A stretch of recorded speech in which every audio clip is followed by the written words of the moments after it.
You really think a waitress understands what success looks like?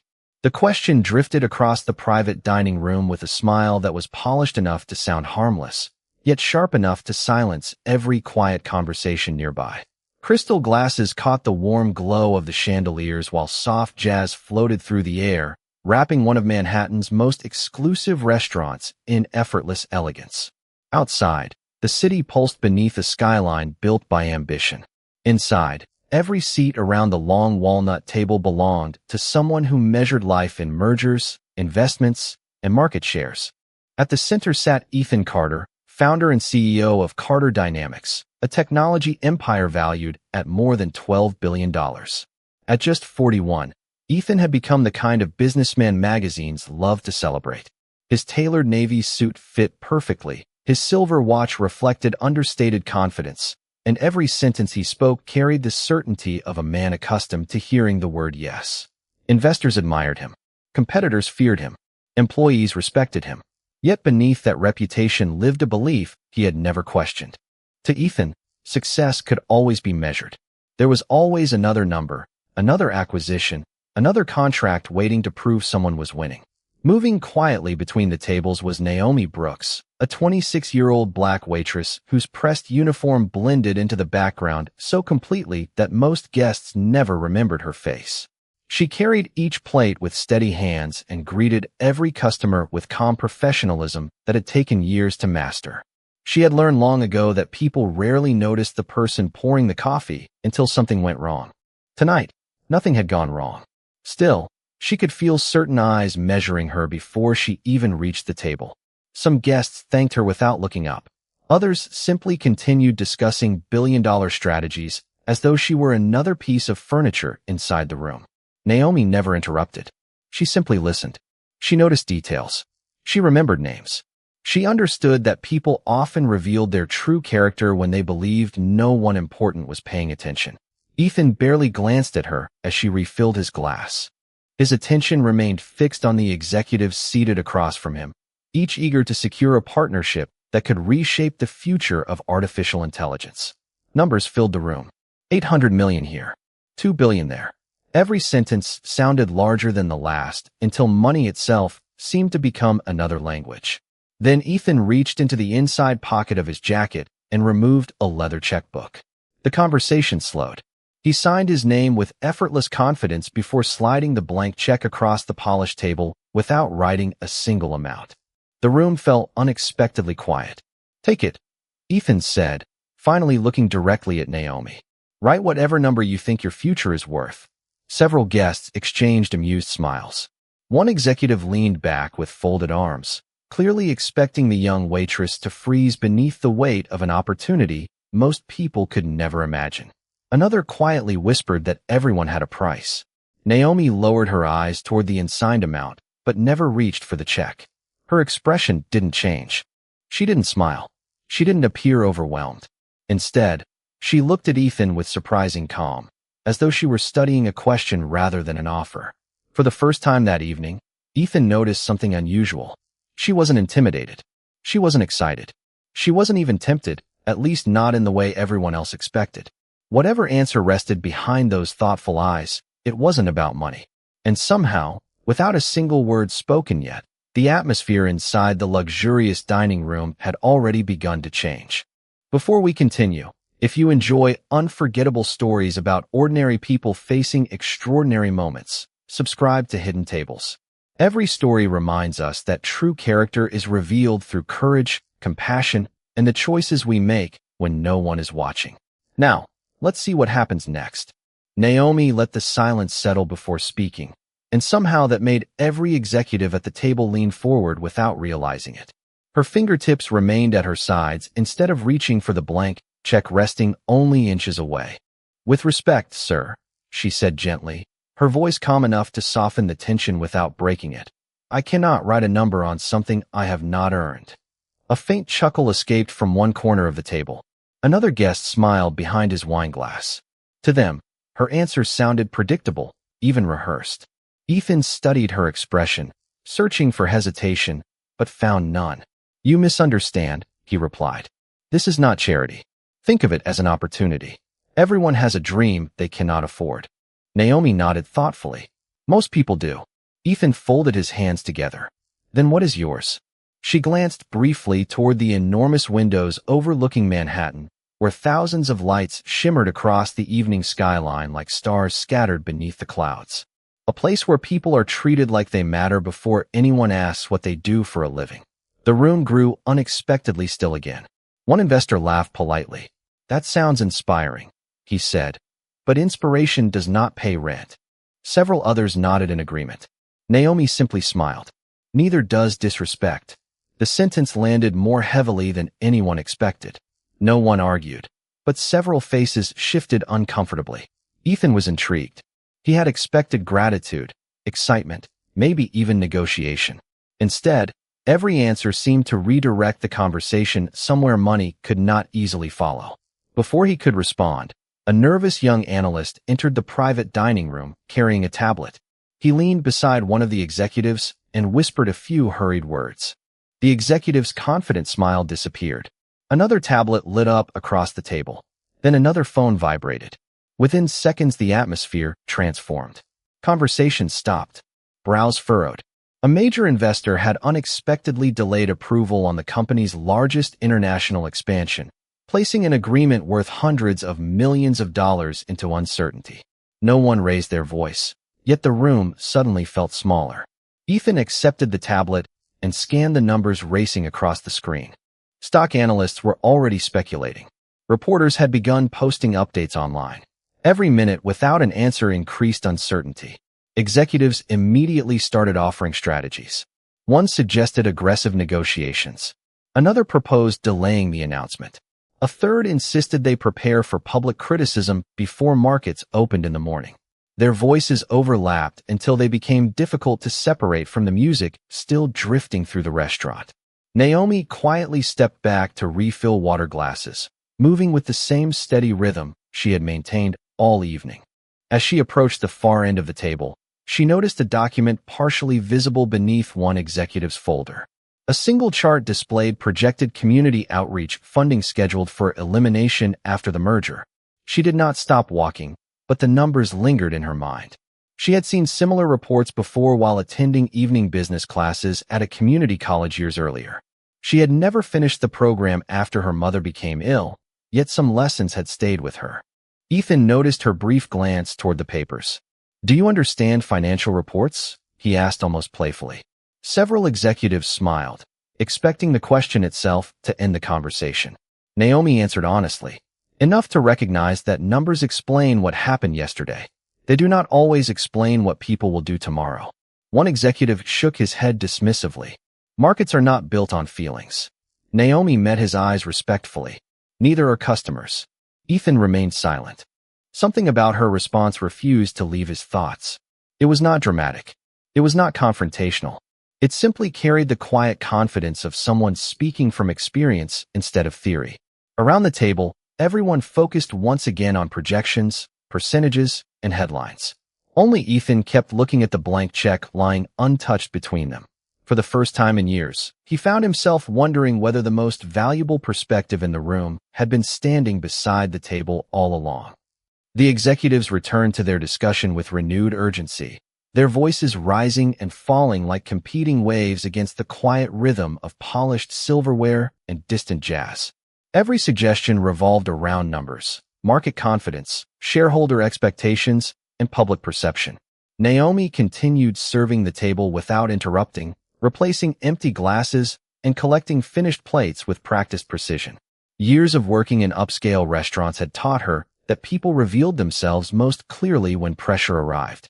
Some became louder. Others became quieter. Ethan Carter did neither.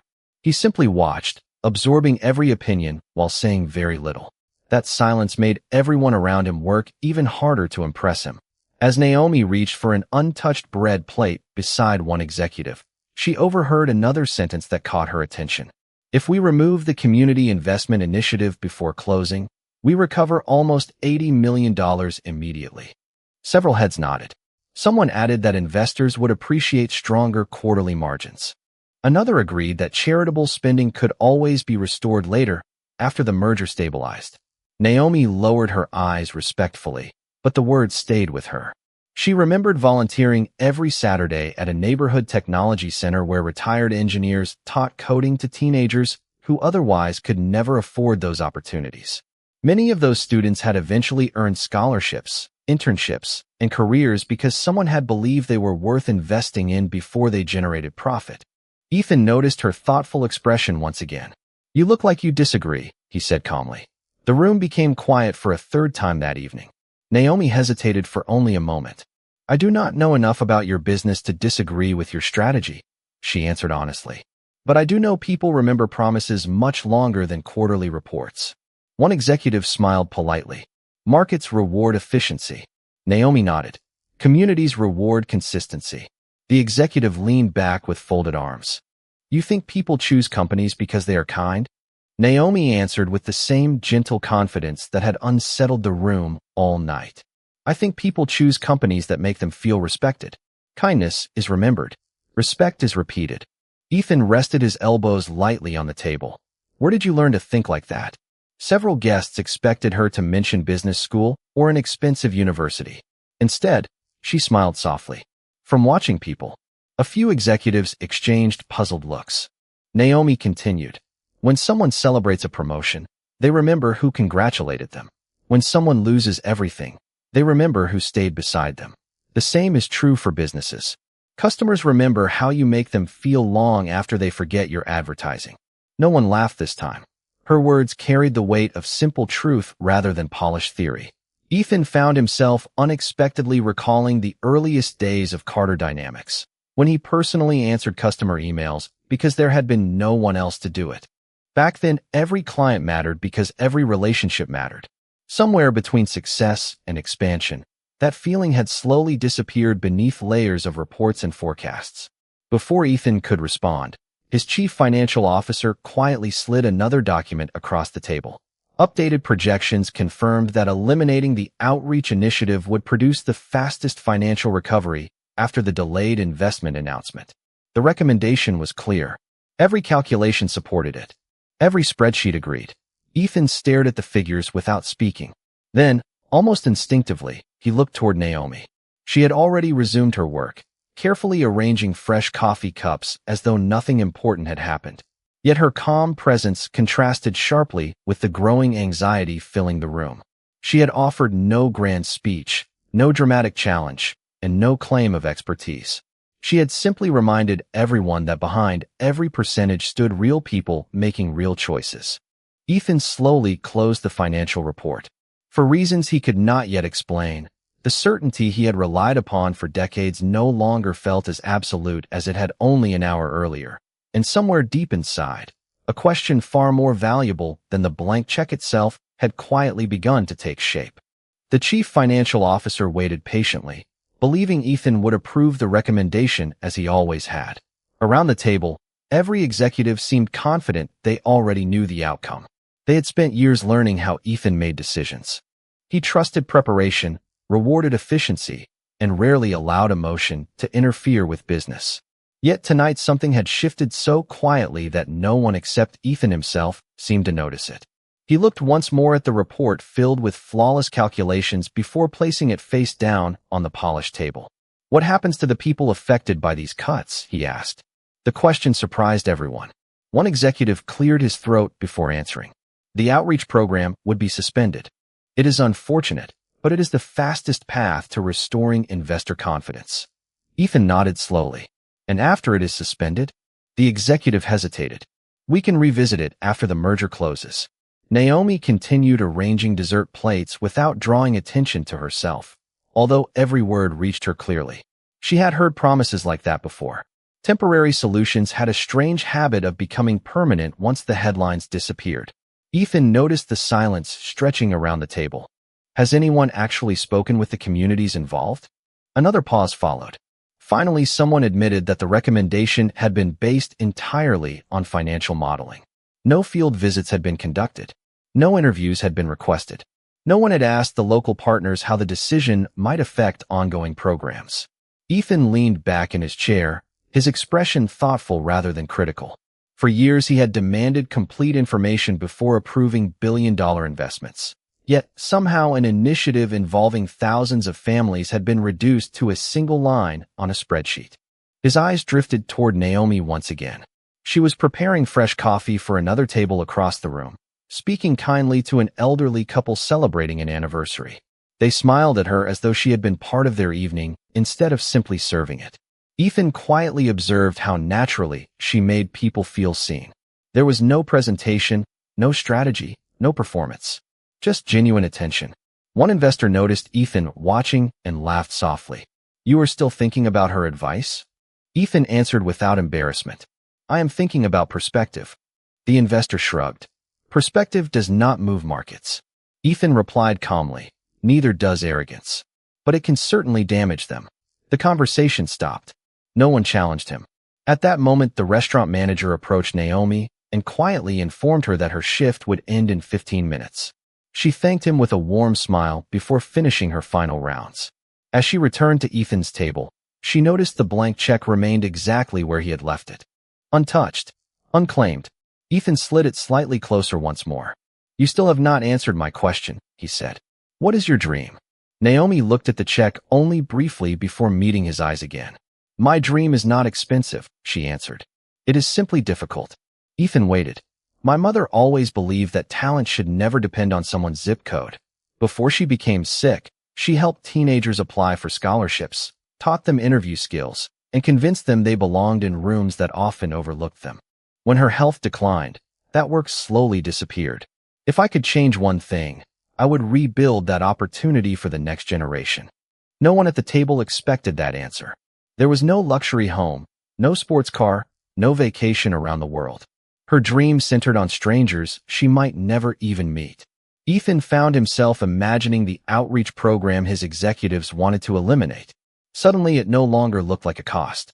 It looked remarkably similar to the future Naomi hoped to create. For the first time that evening, the blank check no longer represented wealth. It represented a choice, and Ethan was beginning to realize that the most important decision of the night might not belong to the woman who refused to write a number on it, but to the man who had believed every problem could be solved with one. Naomi glanced at the blank check one last time before carefully sliding it back across the table with both hands, treating it with the same respect she had shown every guest throughout the evening. "Thank you for believing I could be trusted with something like this," she said quietly. "But if I accepted it tonight, I would always wonder whether you believed in me or simply felt generous for a moment." Her words settled over the room with surprising weight. No one reached for a phone. No one whispered another opinion. Even the soft music drifting through the restaurant seemed to fade into the background. Ethan looked at the untouched check, then back at Naomi. He had negotiated billion-dollar agreements with world leaders and industry giants. Yet this simple refusal left him with no prepared response. Finally, he asked, "So you would rather keep working than take a chance to change your life overnight?" Naomi smiled gently. "Changing my life overnight is not the same as building a life I can be proud of 10 years from now." One executive shook his head in disbelief. "Most people would not walk away from an opportunity like this." Naomi answered without judgment. "Most people have reasons that deserve respect. Mine are simply different." Ethan found himself asking another question before he had time to consider it. "If someone invested in your dream instead of handing you money, would you accept that?" Naomi paused. This time the silence carried hope instead of tension.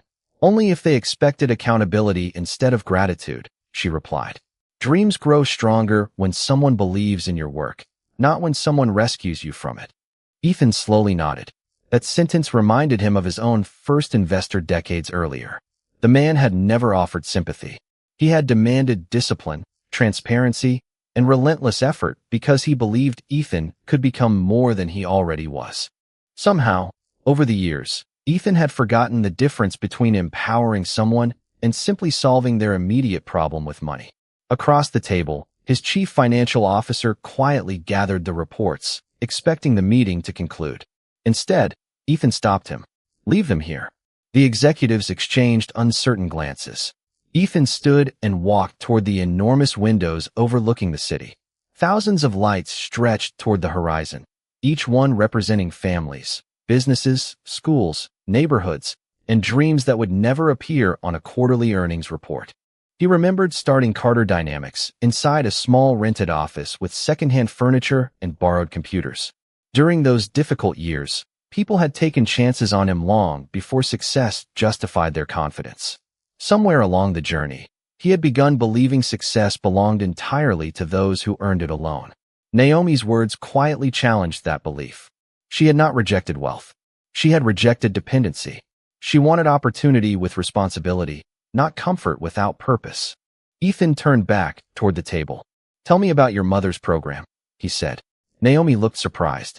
She had expected the evening to end with polite conversation and another forgotten encounter. Instead, every executive now watched her with genuine attention. "It started in the basement of our neighborhood library," she explained.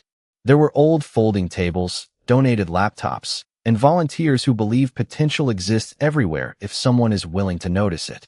Students practiced interviews, learned financial literacy, explored technology careers, and applied for scholarships. Some became engineers. Others became teachers. One started his own small business. My mother always said confidence grows faster when someone opens a door instead of carrying you through it." Ethan listened carefully. Every sentence sounded remarkably similar to the mission statement Carter Dynamics had published during its earliest years before expansion reshaped its priorities. For the first time that evening, the outreach initiative on his financial report no longer felt like a charitable expense. It felt like unfinished work. And although no one else in the room realized it yet, the woman who had declined a blank check had quietly begun rewriting the future of decisions worth far more than any number that could have been written across that single piece of paper. The restaurant had begun to empty, but the private dining room remained filled with a different kind of energy. Expensive meals had ended. Financial projections rested untouched on the table, yet no one seemed eager to leave. Ethan returned to his seat without reopening a single report. Instead, he folded the blank check and slipped it back into his jacket.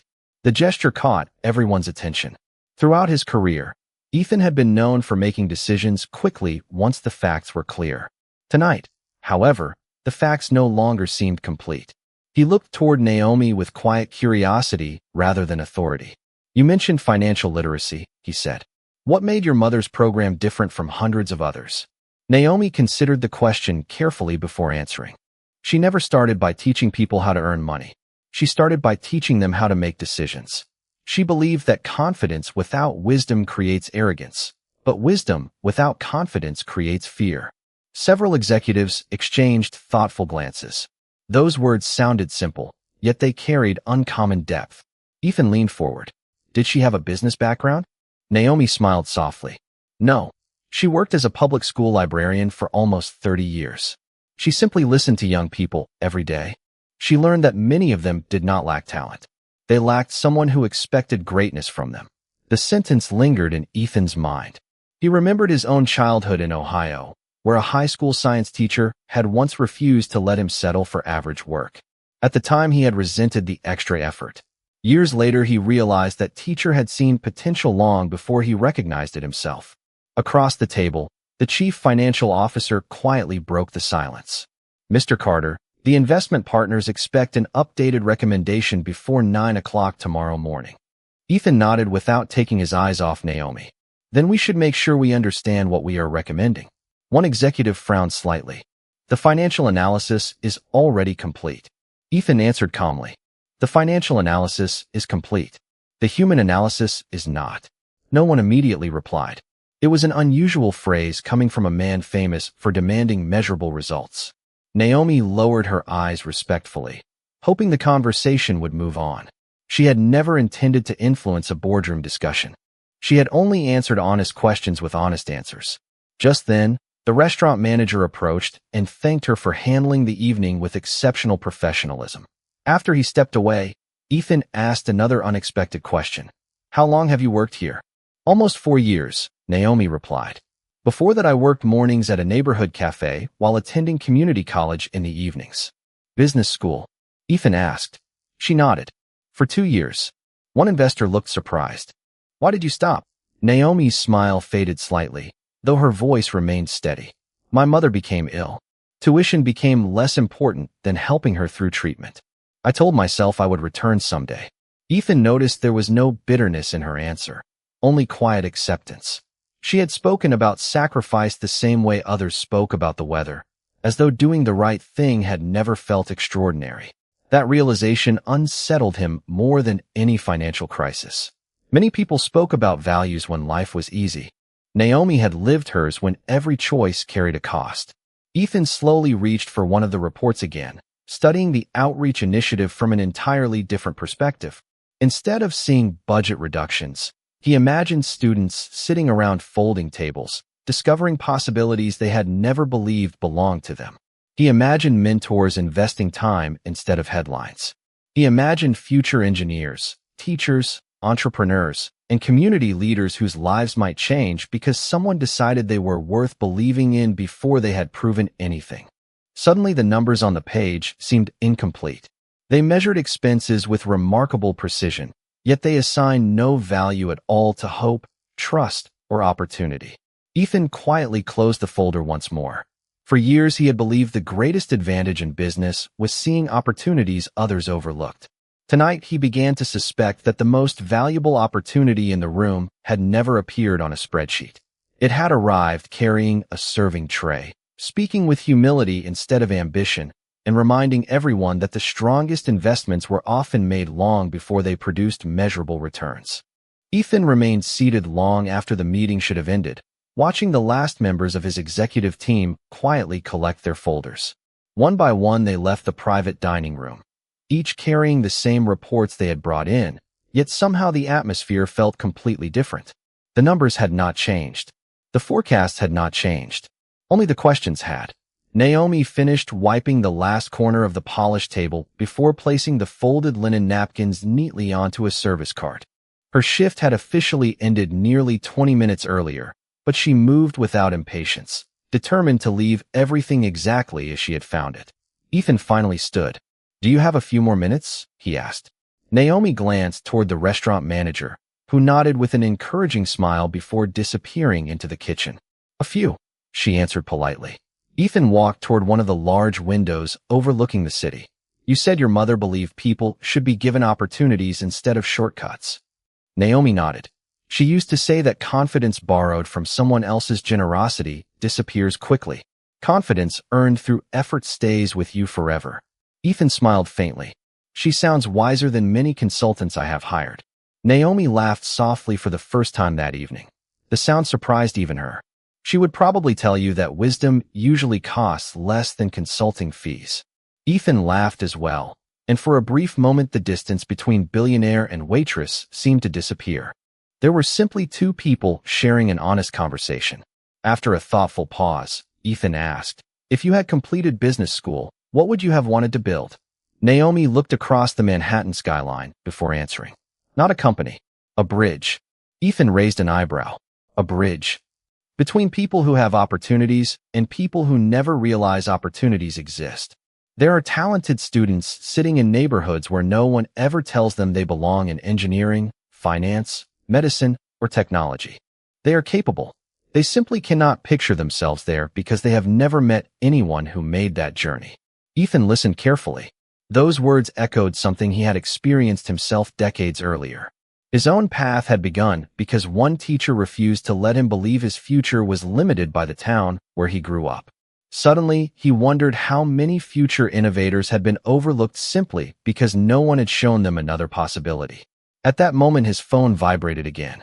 A message from the board chairman appeared on the screen asking whether the outreach initiative would officially be suspended before markets opened. Ethan stared at the message without replying. Instead, he slipped the phone back into his pocket. "May I ask you one more question?" he said. Naomi nodded. "If you were sitting in my chair tonight, facing investors expecting immediate results, what would you do?" Naomi took a slow breath. "I would ask myself which decision I would still be proud of 10 years from now." Ethan remained silent. "Short-term success can solve today's problem," she continued. "But trust is something people build over years. Once it disappears, no quarterly report can buy it back." Those words settled into the quiet room more deeply than any presentation he had heard that evening. Ethan had spent years protecting shareholder value, yet he suddenly realized another kind of value had quietly shaped every lasting success his company had ever achieved. Employees stayed because they trusted leadership. Customers returned because they trusted promises.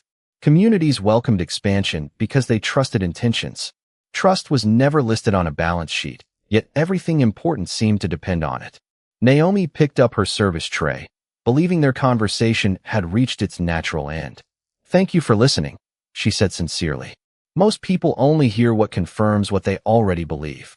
Ethan watched her walk toward the doorway before speaking one final sentence. "I think tonight I finally started hearing something different." Naomi offered a warm smile without saying another word and quietly disappeared into the hallway, leaving Ethan alone with the city lights, the unopened reports, and a decision that was becoming far bigger than a delayed investment. Before we continue, if you enjoy stories where the most overlooked people reveal the greatest strength, subscribe to Hidden Tables. Here, every story reminds us that courage, integrity, and kindness can come from the most unexpected places. Now, let's see what happened next.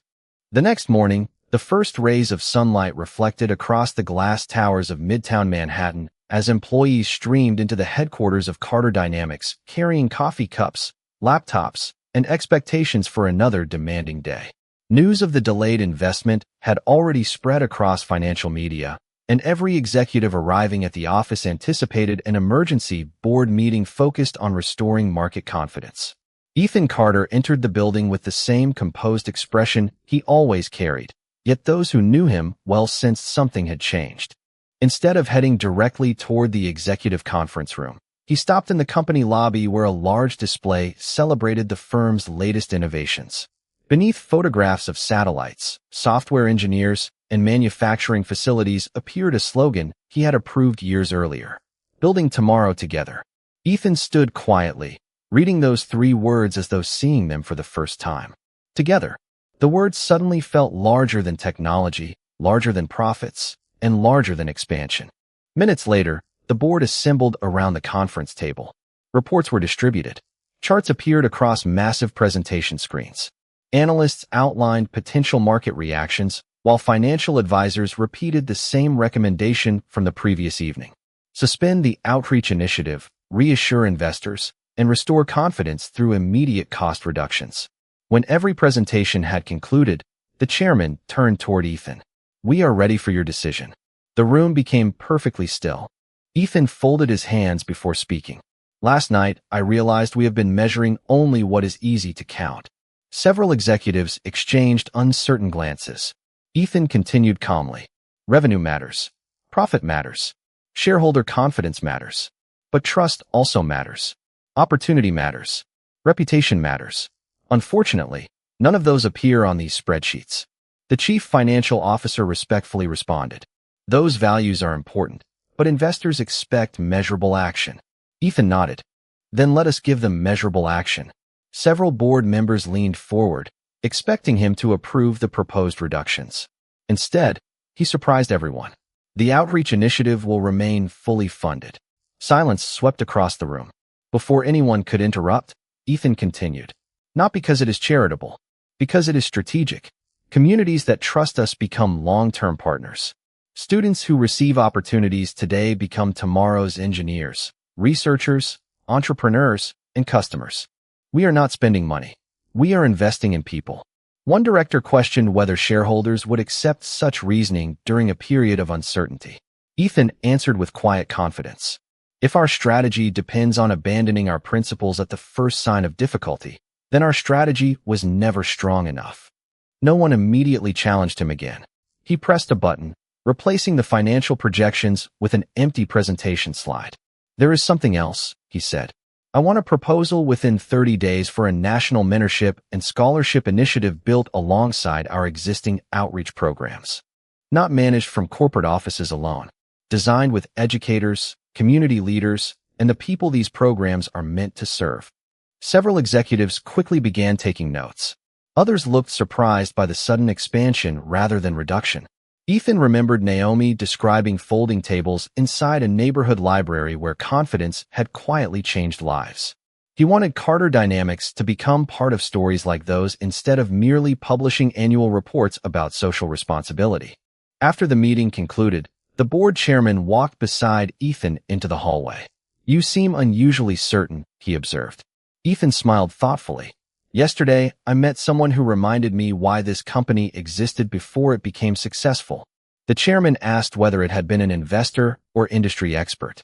Ethan simply replied, someone who understood people better than most business leaders I have ever met. Meanwhile, across the city, Naomi arrived at the restaurant preparing for another ordinary shift. She tied her apron, greeted her co-workers with her familiar warmth, and expected the previous evening to become nothing more than an unusual memory. She had no idea that inside one of America's most influential boardrooms, ideas born from a quiet conversation over untouched coffee cups had already begun changing decisions worth hundreds of millions of dollars. And she certainly did not imagine that Ethan Carter had not finished listening to the lessons she never intended to teach. 3 weeks passed more quickly than anyone inside Carter Dynamics expected. Financial headlines gradually shifted toward other companies. The delayed investment negotiations quietly resumed, and market analysts began acknowledging that the company had remained remarkably stable despite refusing to reduce its community programs. Some investors even praised the decision, arguing that consistency during uncertainty demonstrated stronger leadership than another round of predictable budget cuts. Ethan listened to every report with quiet satisfaction, not because the numbers had improved, but because they had proven something deeper. Integrity had not weakened the business. It had strengthened confidence in it.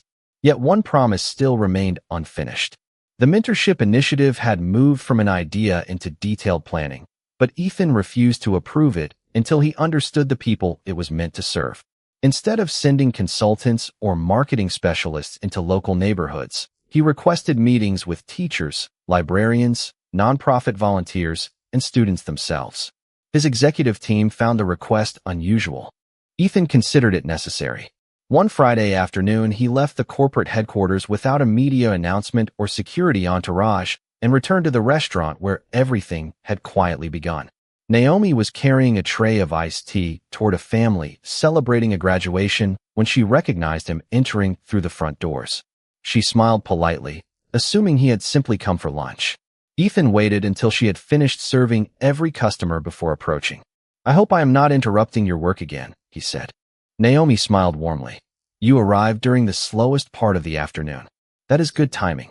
Ethan glanced around the dining room before asking, "Would you have 30 minutes after your shift?" She looked surprised but nodded. "I think so." 2 hours later, they sat across from each other at a small neighborhood coffee shop a few blocks away, instead of another luxurious private dining room. The difference felt intentional. There were no executives, no polished presentations, and no expensive crystal glasses. Students studied at nearby tables while soft conversations blended with the sound of steaming espresso machines. Ethan placed a notebook on the table instead of financial reports. "Today I am not here as a chief executive officer," he said. "I am here as someone trying to learn." Naomi looked at the notebook and smiled.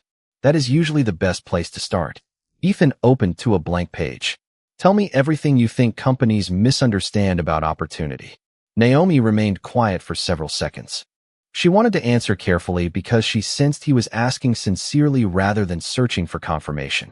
Many organizations believe opportunity begins when someone receives a scholarship or a job offer, she said. "I think it begins much earlier. It begins the first time someone believes they belong." Ethan wrote every sentence by hand. "Can you explain that?" Naomi nodded. "Imagine a 7th grade student who has never met an engineer, never visited a technology company, and never heard anyone say they are capable of succeeding in mathematics. By the time college applications arrive, that student may already believe certain careers belong to other people. The problem is not talent. The problem is imagination." Ethan stopped writing for a moment. He remembered how his own science teacher had arranged a visit to a local engineering laboratory when he was 13 years old. Until then, he had never imagined someone from his hometown could build technology used around the world. That single afternoon had quietly redirected his future. Naomi continued, "If you only invest after people have already succeeded, you are rewarding achievement. If you invest before success becomes visible, you are creating possibility." Ethan slowly closed the notebook. Those words completed a thought that had been growing since the night they first met. Success was not only measured by what a company produced. Sometimes it was measured by the futures it helped make possible before anyone else could see them. Over the following month, Ethan's notebook became more valuable to him than many of the polished presentations delivered inside Carter Dynamics. Instead of filling its pages with revenue projections or acquisition targets, he filled them with conversations. He met high school teachers who stayed after class to tutor struggling students without extra pay. He listened to librarians who transformed small reading rooms into places where children first discovered science and engineering. He spoke with nonprofit volunteers who measured success not by quarterly growth, but by the confidence they watched appear in a young person's eyes after someone finally believed in them. Each conversation reminded him of something Naomi had said at the coffee shop. Opportunity begins the first time someone believes they belong. Those words quietly became the foundation of every discussion surrounding the company's new initiative. At the next executive planning session, Ethan surprised his leadership team once again by removing nearly half of the prepared presentation slides. "We already know how to launch programs," he explained. "The harder question is whether the people we hope to serve would recognize themselves in what we are creating." One executive suggested hiring a nationally recognized consulting firm to design the initiative. Ethan shook his head politely. Consultants can organize ideas. They cannot replace lived experience. He then placed several handwritten pages onto the conference table. They contained observations gathered from educators, parents, students, librarians, and community leaders rather than market analysts. "These voices belong in this room," he said. "If we build this without listening first, we will simply create another program that looks impressive in annual reports but fails to change lives." The discussion shifted immediately. Instead of debating advertising strategies, executives began discussing mentorship, internships, teacher partnerships, neighborhood libraries, and career exploration programs. The atmosphere felt less like a corporate planning meeting and more like a group trying to solve a meaningful problem together. Ethan noticed something unexpected.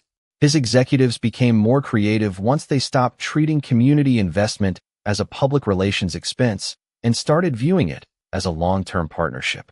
Meanwhile, Naomi continued living exactly as she always had.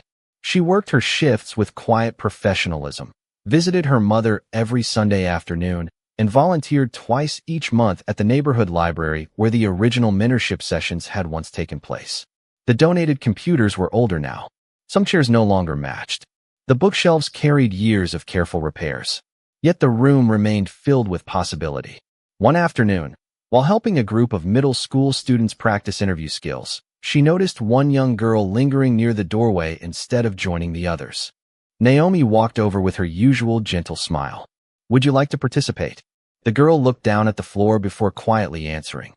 "People like me do not become engineers." Naomi knelt so they were speaking at the same eye level. "Who told you that?"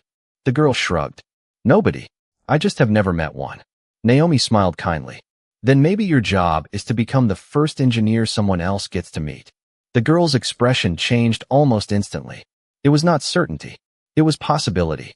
Later that evening, Naomi wrote the sentence inside a small notebook she carried with her. She had learned from her mother that encouraging words should never be wasted because someone might remember them for the rest of their life.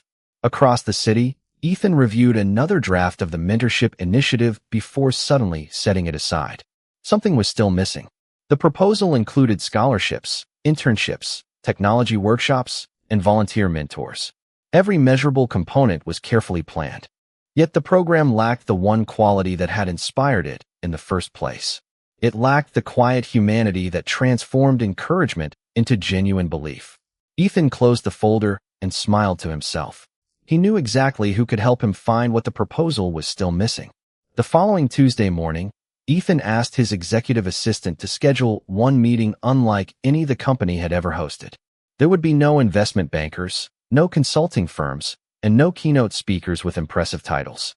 Instead, he requested invitations for public school teachers, librarians, nonprofit volunteers, community mentors, and several students who had benefited from local education programs. His leadership team was confused, but no one questioned the decision.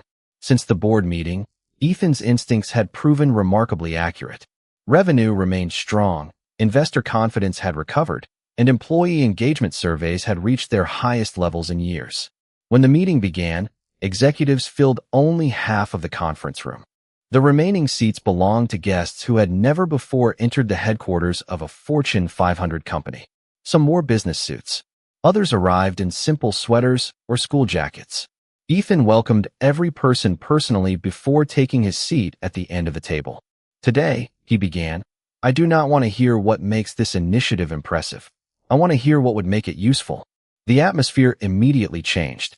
Instead of polished presentations, honest conversations filled the room. A high school counselor explained that many talented students dismissed technology careers because they had never met anyone working in those fields. A librarian described children sharing outdated computers because they had no reliable internet access at home. A volunteer mentor spoke about students who needed encouragement long before they needed scholarships. Every story echoed the same lesson. Opportunity did not begin with money. It began with someone believing potential existed before achievement became visible. Ethan carefully listened without interrupting. Occasionally, he glanced toward the notebook that had traveled with him since his first conversation with Naomi. Nearly every observation connected back to something she had quietly shared over coffee weeks earlier. During a short break, the chief financial officer walked beside Ethan and smiled. "I have never attended a planning session like this." Ethan returned the smile. "Neither have I." "Do you think this approach will work?" the executive asked. Ethan looked through the conference room windows toward the city beyond. "I think we spent too many years designing programs for people we never truly invited into the conversation. That changes today." Later that afternoon, the discussion shifted toward selecting an advisory council that would continue guiding the initiative after its launch. One executive immediately suggested nationally recognized experts and prominent business leaders. Ethan thanked him before offering a different idea. "Expertise matters," he said. "But so does perspective. I want people who understand these communities because they have lived in them, served them, and earned their trust." The room agreed almost immediately. As names were written onto a large whiteboard, Ethan quietly added one more: Naomi Brooks. Several executives recognized the name from the restaurant conversation weeks earlier. One director asked, "Does she have experience leading national education programs?" Ethan answered honestly, "No." The director waited for further explanation. Ethan continued, "She has something more difficult to teach. She understands how dignity creates confidence, how encouragement changes direction, and how listening often accomplishes more than speaking. Those qualities belong at this table." No one argued. In fact, several executives nodded thoughtfully. They had witnessed Ethan's transformation over the previous month and trusted the judgment behind his recommendation. That evening, while closing the restaurant after another peaceful shift, Naomi found a neatly addressed envelope waiting in the manager's office. Inside was a handwritten note from Ethan. It contained no blank check, no extravagant gift, and no promises of instant success.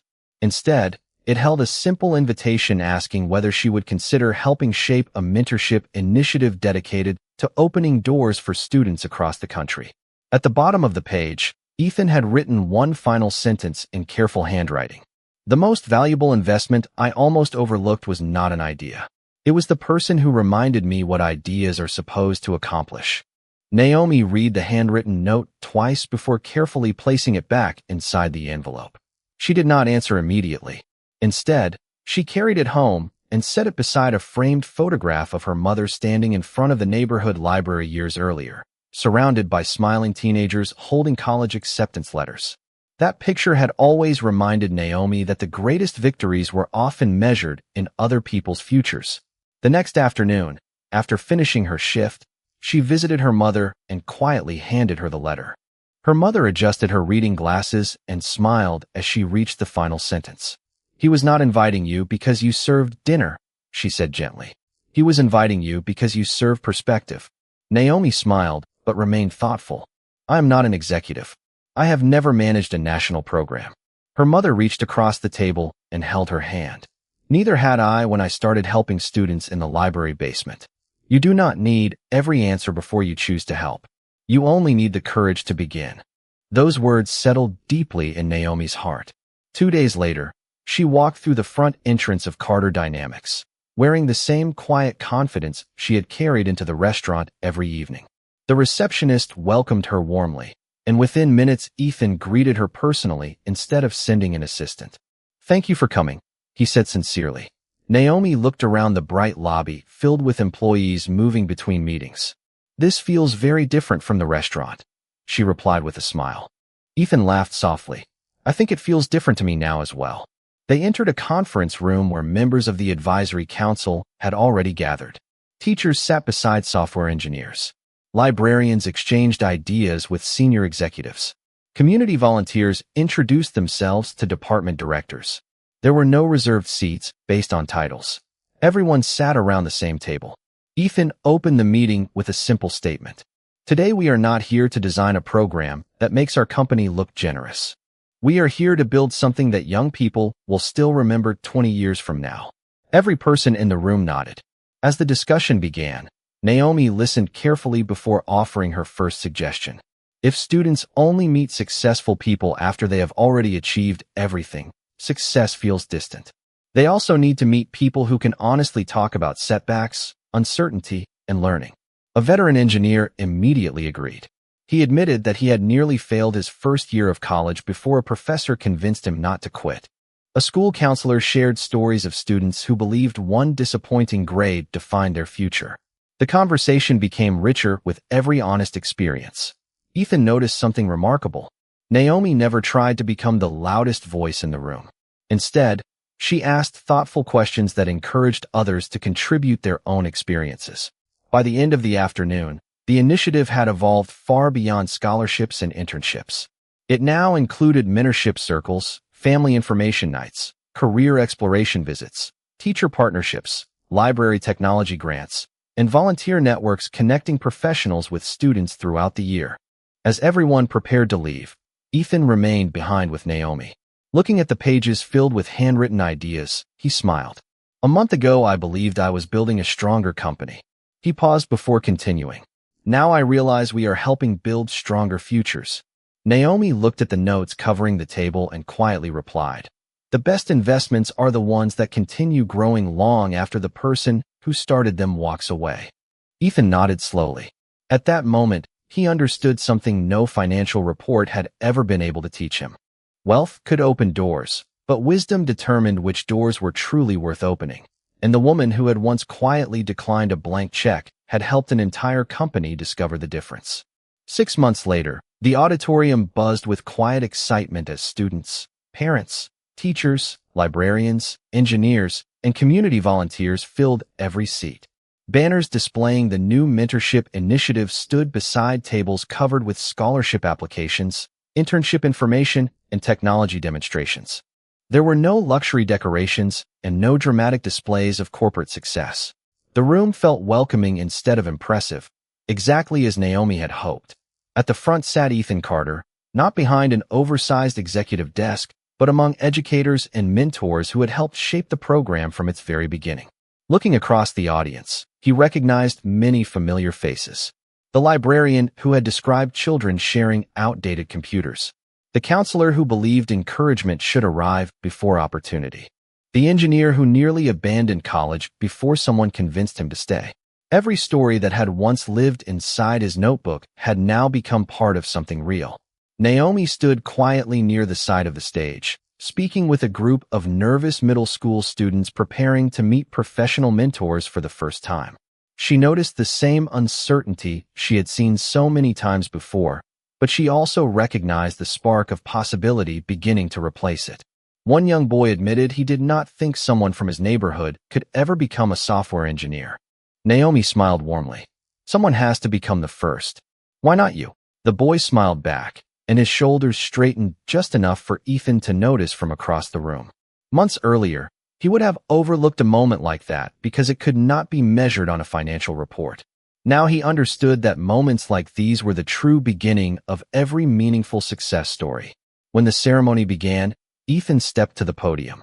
The audience applauded politely before the room became quiet. He looked at the crowd for a long moment before speaking. People often ask me what changed my definition of success.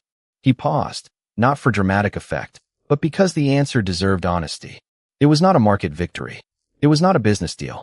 It was a conversation that reminded me success means very little if it only changes your own life. The audience listened in complete silence. Ethan continued.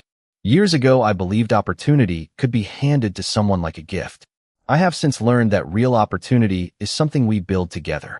It begins when we listen before we lead, encourage before we evaluate, and believe in people before they have anything to prove. His words were followed not by loud applause, but by the thoughtful silence that comes when people recognize truth in someone else's experience. Ethan then invited Naomi onto the stage. She hesitated briefly before joining him, clearly more comfortable helping from behind the scenes than standing in the spotlight. Ethan smiled and handed her a small framed photograph instead of a check. It showed the first advisory council meeting where teachers, volunteers, executives, librarians, and students had all shared the same table. Beneath the photograph was a simple inscription: "The future changes the moment someone believes another person belongs." Naomi looked at the picture, her eyes filling with quiet emotion. She thanked him softly before addressing the audience. "My mother always said that every person carries a key that can unlock someone else's future. Most people never discover which key they hold because they spend too much time wishing they had someone else's." She looked toward the students sitting together in the front rows. Never underestimate the power of one conversation, one encouraging word, or one person willing to see your potential before the rest of the world notices it. Those moments change lives more often than money ever can. As the audience rose in heartfelt applause, Ethan realized the blank check he had once offered would have accomplished almost nothing compared to the choice Naomi had made that evening. She had refused easy wealth, but in doing so she had given him something infinitely more valuable: a new understanding of leadership, purpose, and success itself. Long after the applause faded and the guests began making new introductions across the room, one truth remained unmistakably clear. Power could open a door, but character determined what happened after it opened. And sometimes the greatest teacher in the room was the one everyone had almost failed to notice. If this story stayed with you, subscribe to Hidden Table and join a community that believes true character is revealed not by power or status, but by courage, integrity, and kindness. Thank you for watching. And until next time, we'll save you a seat at the Hidden Tables.